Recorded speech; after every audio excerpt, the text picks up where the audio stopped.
জিহাদ ছিল বাবা মায়ের একমাত্র আদরের সন্তান। তার বাবার একান্ত ইচ্ছে ছিল ছেলেকে মাদ্রাসায় ভর্তি করে কোরআন হাদিস শিখিয়ে একজন আলেম বানানো। কিন্তু জিহাদের মা রাজি ছিলেন না। তিনি চাইতেন ছেলে ভিন্ন পথে পড়াশোনা করুক। একদিন বাবা নিজের সিদ্ধান্তে অটল থেকে ছোট্ট জিহাদকে বুকে জড়িয়ে মাদ্রাসায় নিয়ে গেলেন এবং ভর্তি করিয়ে দিলেন। সেই দিনটি জিহাদের মায়ের জন্য ছিল অত্যন্ত কষ্টের। তিনি অঝরে কাঁদতে লাগলেন, কারণ জিহাদ ছিল তার প্রাণের চেয়েও বেশি প্রিয়। অন্যদিকে জিহাদ ধীরে ধীরে মাদ্রাসার পরিবেশে অভ্যস্ত হতে শুরু করল।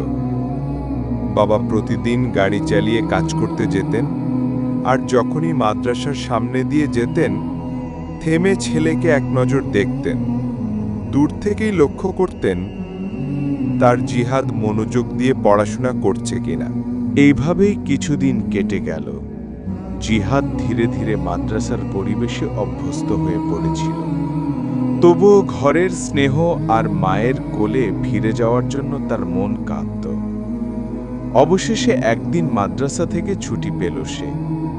বাড়িতে পৌঁছেই জিহাদ ছুটে গেল তার ছোট্ট খেলার সাথীর কাছে, সাদা কালো দাগওয়ালা সেই দুষ্টু বিড়ালটা। যতদিন জিহাদ ছিল না, বিড়ালটাও যেন একরাশ অভিমান করে নিস্তব্ধ হয়েছিল।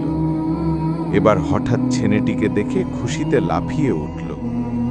জিহাদও দেরি না করে তাকে কোলে তুলে নিল, বুকের সাথে চেপে ধরে আদর করতে লাগলো। বিড়ালটাও গড়গড় শব্দে আনন্দ প্রকাশ করল, যেন বলছে, তুই না থাকলে আমার কিছুই ভালো লাগে না। এরপর জিহাদ ঘরে ঢুকতেই মা আর নিজেকে সামলাতে পারলেন না। কতদিন ধরে বুক ভরে ছেলেকে জড়িয়ে ধরতে পারেননি। চোখের জলে ভিজে গেল তার গাল। তিনি জিহাদকে বুকে টেনে নিলেন, গালে গালে চুমু খেতে লাগলেন, যেন সারা পৃথিবীর ভালোবাসা মিশে আছে সেই মমতায়। সেই মুহূর্তে ছোট্ট ঘরটা হয়ে উঠল স্বর্গের মতো। মায়ের কোলে ছেলে আর পাশে খেলার সাথী বিড়াল, সবকিছু মিলিয়ে জিহাদের হৃদয়ে ভরে উঠল আনন্দে। ভিডিওটি ভালো লাগলে লাইক, কমেন্ট ও শেয়ার করবেন। ধন্যবাদ আপনাদেরকে। ভালো থাকবেন।